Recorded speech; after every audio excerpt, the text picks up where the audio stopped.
Did God send COVID? Of course he did. Who else could have? The question seems to suggest that somehow there could be any doubt as to the answer. You know, my father used to tell the story of a poll he took when he was a professor. He was teaching at a Christian college, but of course not all the students there were professing Christians. And he asked his class, how many of you believe there's a God? And something like 9 out of every 10 of the students in the classroom raised their hand. He said, okay, of you that believe there's a God, how many of you believe that God controls absolutely everything? And about 2/3 of the hands then went down.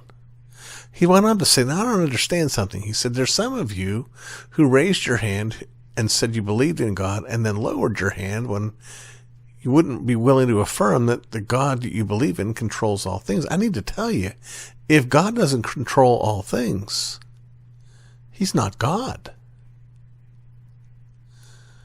Now, there may be all manner of ways in which God manifests his control over all things.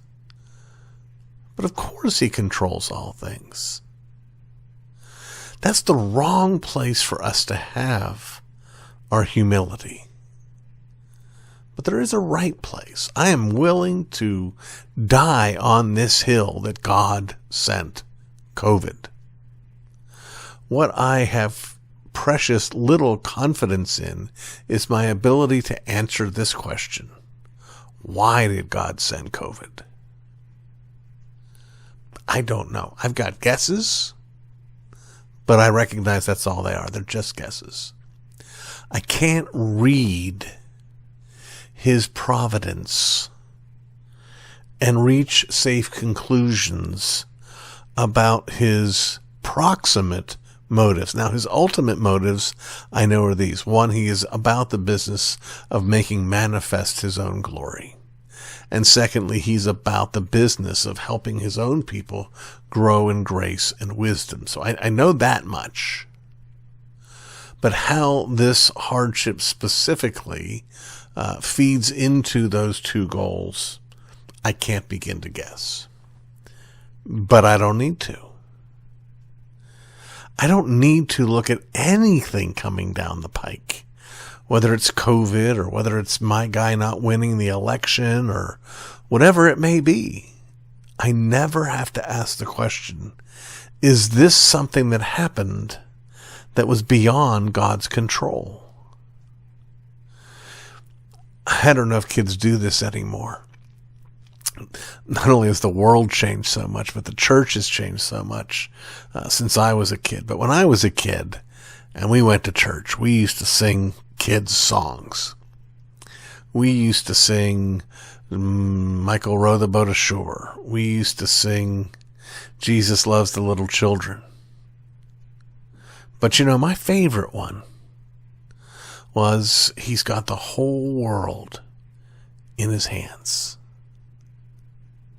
He's got the whole world in his hands. He's got the whole wide world in his hands. He's got the whole world in his hands. He's got the whole world in his hands. I won't make you suffer any more through that, though I will remind you that God sovereignly ordained from all eternity past that I would sing that song and you would hear it.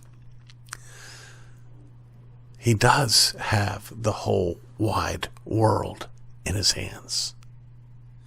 And that, friends, is how we go to sleep at night. We never have to be afraid that anything is outside of his control. We never have to be afraid that he is anything but good. Now, that may mean hardship comes upon us because we're not good. And I wouldn't want to deny the hardship that comes with COVID-19. People have lost loved ones, and there's been all sorts of ongoing hardships associated with this illness.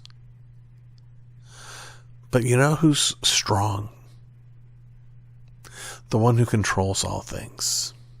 He can't be harmed by it. He can't be sequestered.